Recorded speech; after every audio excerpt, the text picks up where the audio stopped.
다큐멘터리 촬영을 마치고 카메라를 내린 뒤에도 한동안 자리를 뜰 수 없었다. 미국에 정착해 은퇴한 한인 노부부의 거실에는 오후 햇살이 조용히 내려앉아 있었고 그 빛 속에서 그들은 아주 담담한 얼굴로 자신의 은퇴 이야기를 들려주고 있었다. 특별히 대단한 성공담도 아니었고 누구를 가르치려는 말투도 아니었다. 다만 공통적으로 반복되던 한 문장이 오래 마음에 남았다. 우리는 은퇴를 너무 늦게 시작하지 않으려고 애썼다는 말이었다. 그들은 은퇴를 퇴직 이후의 삶으로 설명하지 않았다. 직장을 그만두는 순간이 아니라 인생의 후반을 어떻게 살아갈지에 대한 질문을 던진 순간부터 은퇴는 이미 시작되었다고 말했다. 아직 회사에 다니고 있을 때부터 하루의 리듬을 바꾸었고 돈보다 먼저 시간을 다루는 연습을 했으며 일이라는 역할이 사라진 뒤에도 자신을 설명할 언어를 준비해 두었다고 했다. 그래서 은퇴는 갑작스러운 낙하가 아니라 서서히 고도를 낮추는 착륙 같았다고 했다. 그 이야기를 듣는 내내 마음 한편이 서늘해졌다. 우리는 과연 언제 은퇴를 시작했을까라는 질문이 계속 머리를 떠나지 않았기 때문이다. 한국에서 은퇴는 여전히 어느 날 갑자기 찾아오는 사건에 가깝다. 퇴직 통보를 받는 날 은퇴가 시작되고 그제서야 통장을 열어보고 건강검진 결과를 다시 들여다보며 앞으로 무엇을 해야 할지 막막해진다. 은퇴는 준비의 과정이 아니라 통과 이래처럼 여겨지고 그 순간을 넘기면 모든 것이 해결될 것이라는 막연한 기대가 따라붙는다. 하지만 인터뷰를 했던 미국 한인 은퇴자들의 표정에는 그런 당황이나 조급함이 거의 없었다. 그들은 이미 오래전부터 은퇴자로 살아보고 있었기 때문이다. 주말의 하루를 은퇴 이후처럼 써보았고 회사 밖에서의 인간관계를 미리 만들어 두었으며 아침에 일어나 갈 곳이 없는 날을 상상하며 그 공백을 채울 방법을 연습해왔다. 그래서 은퇴는 끝이 아니라 이미 익숙한 삶의 연장이었다. 그 장면을 떠올리다 보니 한국에서 만났던 한 남자의 얼굴이 겹쳐졌다. 오랜 기간 조직의 중심에서 일해온 그는 퇴직을 앞두고도 여전히 바쁜 사람처럼 살았다. 회사에서 맡은 역할이 그의 전부였고 명함이 사라진 뒤에 자신을 상상해 본 적이 없다고 했다. 은퇴 이후에는 쉬고 싶다는 말만 반복했지만 정작 쉬는 법에 대해서는 아무 생각이 없었다. 퇴직 후 처음 몇 달은 해방감이 있었다고 했다. 아침에 알람이 울리지 않는 것이 그렇게 좋을 수 없었다고 말했다. 하지만 시간이 지나자 하루가 길어졌고 사람을 만날 이유가 줄어들었다. 대화의 주제는 점점 과거로만 흘러갔고 어느 순간부터는 자신이 사회에서 투명해진 느낌이 들었다고 했다. 그는 은퇴를 너무 늦게 시작했다는 말을 나중에야 실감했다고 했다. 돈의 문제가 아니라 역할을 내려놓는 연습을 하지 못한 채 갑자기 무대에서 내려온 기분이었다고 털어놓았다. 또 다른 사례는 오랫동안 맞벌이를 하며 바쁘게 살아온 부부였다. 자녀를 키우고 집안을 돌보느라 은퇴 이후의 삶을 구체적으로 그려본 적이 없었다. 은퇴하면 여행을 다니고 함께 시간을 보내면 될 것이라 막연히 생각했다. 하지만 막상 둘만 남은 집에서 마주한 것은 낯선 침묵이었다.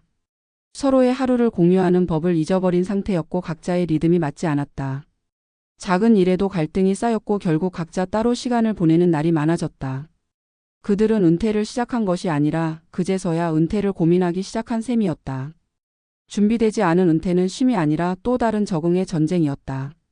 이 두 사례는 특별한 실패담이 아니다. 오히려 한국 사회에서 너무나 흔한 은퇴의 풍경이다. 우리는 은퇴를 미래의 문제로 미뤄두는 데 익숙하다. 아직 멀었다고 생각하며 오늘의 바쁨을 핑계로 내일의 삶을 미룬다. 하지만 미국 한인 은퇴자들과의 인터뷰는 분명한 차이를 보여주었다. 그들은 은퇴를 나이의 문제가 아니라 태도의 문제로 받아들이고 있었다. 언제 회사를 그만두느냐보다 언제부터 은퇴자로 살아볼 것이냐가 더 중요하다고 말했다. 은퇴는 갑자기 시작할 수 있는 일이 아니었다. 지금의 삶 속에서 조금씩 다른 선택을 해보는 과정이었다. 평일 저녁에 시간을 어떻게 쓰는지, 주말을 어떻게 보내는지, 회사 밖에서 나를 부르는 이름이 있는지 이런 사소한 질문들이 모여 은퇴 이후의 삶을 만든다고 했다. 그들의 이야기를 듣고 나서야 우리는 은퇴를 너무 늦게 시작하고 있다는 사실을 인정하게 되었다. 우리는 아직도 은퇴를 끝으로 생각한다. 하지만 은퇴는 끝이 아니라 준비되지 않으면 더 큰 공백으로 다가오는 또 하나의 시작이다. 지금 이 순간에도 은퇴는 이미 시작되고 있다. 오늘의 하루를 어떻게 보내는지가 은퇴 이후의 하루를 결정한다. 인터뷰를 마치고 돌아오는 길에 그 노부부가 했던 말이 다시 떠올랐다. 은퇴는 언젠가 오는 일이 아니라 지금 살고 있는 방식의 다른 이름이라는 말이었다. 그 말을 마음에 담고 나서야 비로소 깨달았다. 우리는 은퇴를 준비하지 못한 것이 아니라 은퇴를 너무 늦게 시작해 왔다는 것을. 그리고 아직 늦지 않았다는 것도 함께 말이다. 미국 한인 은퇴자 인터뷰 이후 가장 오래 남은 질문은 왜 우리는 항상 은퇴를 뒤늦게 시작하는가였다.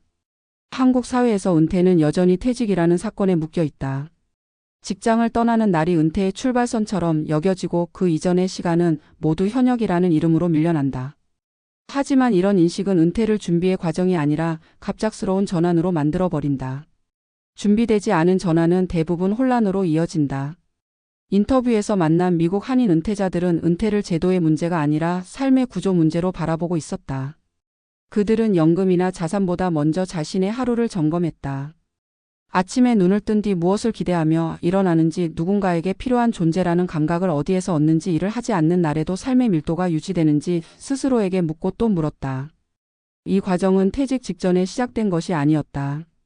일하는 동안에도 이미 은퇴자의 시선으로 하루를 설계하고 있었다. 그래서 은퇴는 단절이 아니라 연속이었다. 반면 한국의 많은 중장년층은 아직도 은퇴를 나중에 해결해야 할 문제로 남겨둔다. 지금은 너무 바쁘고 아직은 괜찮다는 말로 현재를 합리화한다. 하지만 은퇴는 미룰수록 갑자기 닥쳐온다. 직장을 잃는 순간 시간의 주도권도 함께 사라지고 나를 설명하던 언어가 한꺼번에 증발한다. 이때 많은 사람들이 느끼는 허탈감은 돈의 부족에서 오기보다 역할의 상실에서 비롯된다. 일이라는 틀 안에서만 존재를 확인해 온 삶은 그 틀이 사라지는 순간 방향을 잃는다. 그래서 은퇴 이후 가장 힘든 것은 생활비 계산이 아니라 하루를 채우는 일이다. 한국의 실제 은퇴 사례를 보면 이 문제는 더욱 분명해진다. 오랫동안 관리자 역할을 해온 한 남성은 은퇴 이후 자신이 필요 없는 사람이 된 것 같다고 말했다. 회사에서는 늘 결정을 내리고 사람들을 이끌었지만 집에서는 그럴 이유도 자격도 없었다. 그는 쉬고 싶다고 말했지만 정작 쉼속에서 자신을 잃어갔다. 또 다른 부부는 은퇴 후 함께 있는 시간이 늘어나면 관계가 좋아질 것이라 기대했지만 결과는 달랐다. 각자의 삶이 정리되지 않은 상태에서 마주한 둘만의 시간은 공백과 침묵으로 가득했다. 이들은 은퇴를 준비하지 않은 것이 아니라 은퇴를 삶의 일부로 받아들이지 못한 채 퇴직을 맞이한 것이다. 은퇴를 너무 늦게 시작했다는 말은 바로 이 지점에서 나온다. 은퇴는 어느 날 갑자기 시작할 수 있는 사건이 아니다. 그것은 지금의 삶 속에서 조금씩 연습해야 하는 태도다. 일의 비중을 서서히 낮추고 회사 밖에서의 정체성을 키우며 돈과 시간과 관계를 동시에 재배치하는 과정이다. 은퇴를 일하지 않는 상태로만 정의하면 공백이 생기지만 은퇴를 다른 방식으로 일하고 살아가는 단계로 바라보면 준비할 시간이 생긴다. 미국 한인 은퇴자들이 보여준 가장 큰 차이는 바로 이 시간의 활용이었다. 그들은 은퇴 이후의 삶을 상상하는데 그치지 않고 은퇴 이후의 하루를 미리 살아보았다. 그래서 두려움 대신 익숙함이 남았다. 우리 사회도 이제 은퇴를 늦게 시작하는 관성을 멈춰야 한다. 은퇴는 노년의 문제가 아니라 중년의 선택이고 오늘의 생활 방식이 내일의 노후를 만든다. 지금 당장 회사를 그만두라는 말이 아니다. 다만 은퇴를 먼 미래로 미루지 말고 현재의 삶 안으로 끌어오라는 것이다. 퇴직 이후에 무엇을 할지 고민하기 전에 지금의 하루에서 무엇을 줄이고 무엇을 키울지부터 생각해야 한다. 일 외에 나를 설명할 수 있는 언어를 하나씩 만들어가는 것이 은퇴 준비의 출발점이다. 결국 은퇴는 끝이 아니라 삶의 구조를 다시 짜는 일이다. 이 사실을 일찍 깨달은 사람들은 은퇴를 두려워하지 않는다. 아직 준비하지 못했다고 느끼는 사람들에게도 한 가지 분명한 위로는 있다. 은퇴를 너무 늦게 시작해 왔을지라도 지금 시작하면 된다는 사실이다. 오늘의 선택 하나가 은퇴 이후의 하루를 바꾼다. 은퇴는 언젠가 오는 사건이 아니라 지금 살아가는 방식의 누적이라는 것을 기억하는 순간 우리는 비로소 은퇴를 시작하게 된다.